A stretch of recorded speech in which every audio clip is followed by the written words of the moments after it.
Hello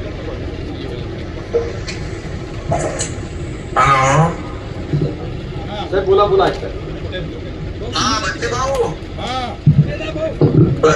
बच्चे भाऊ जय महाराष्ट्र. जय जवान जय किसान.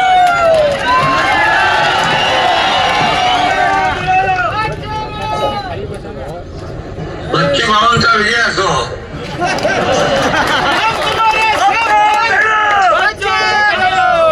अरे बच्चे भाऊने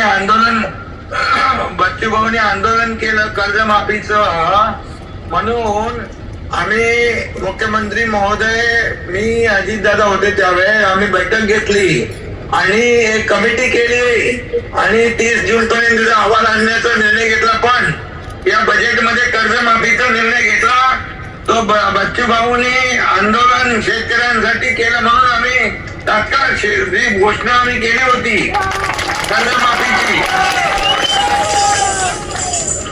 कर्जमाफीची घोषणा जी केली होती, वचन दिलं होतं निवडणूक पूर्व काळात, निवडणुकीच्या वेळेस ते आम्ही पूर्ण केलं.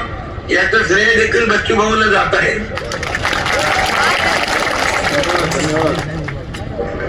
आणि बाकी आरोग्य, उद्योग, पाणी पुरवठा, आरोग्य मंत्री पण तिकडे गेले, उद्योग मंत्री पण तुमच्याकडे आहे आणि पाणी पुरवठ्याचे गुलाबराव पाटील आणि काही विषय जे रोजगार हमी योजनेचे आहे ते देखील आपले मंत्री सोडवतील. स्कायवॉकचा विषय आहे, मेळघाटचा विकास आहे आणि मी स्वतः मुख्यमंत्री महोदयांना देखील या बाबतीमध्ये सांगतो आणि याच्यामध्ये मी स्वतः पाठपुरावा करून मुख्यमंत्री महोदयांकडून आपण जे जे काही विषय आहेत, पुढील काही विषय पॉलिसी मॅटर आहे ते आपण सोडवण्यासाठी सगळे प्रयत्न करू. पूर्ण टीम तुमच्या मताशी सहमत आहे.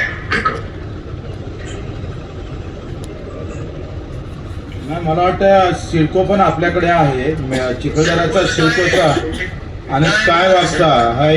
जर आपल्या काम मी करतो माझ्याकडे अधिवेशन झाल्यानंतर लगेच बैठक घेतली पाहिजे, कारण सगळे लोक पायी आलो, 250 किलोमीटर आम्ही पायी चालत आलो.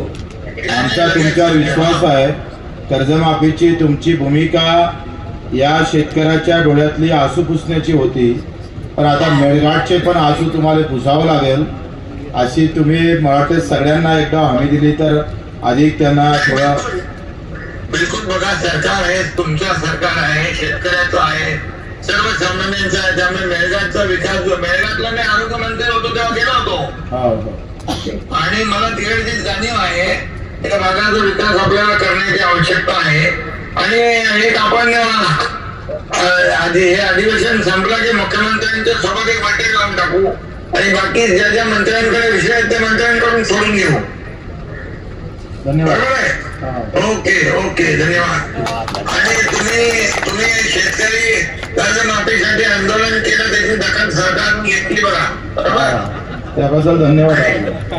आपणही दखल घेतली त्याबद्दल धन्यवाद. आम्ही 1.5 लाख रुपये करा रेग्युलर कर्जवाल्यांना. थोडं दबाने घेऊया. कायद्याचा पण विषय होता, पण पुढच्या बैठकीत घेऊ. पुढच्या बैठकीत घेऊ आपण. Okay, thank you.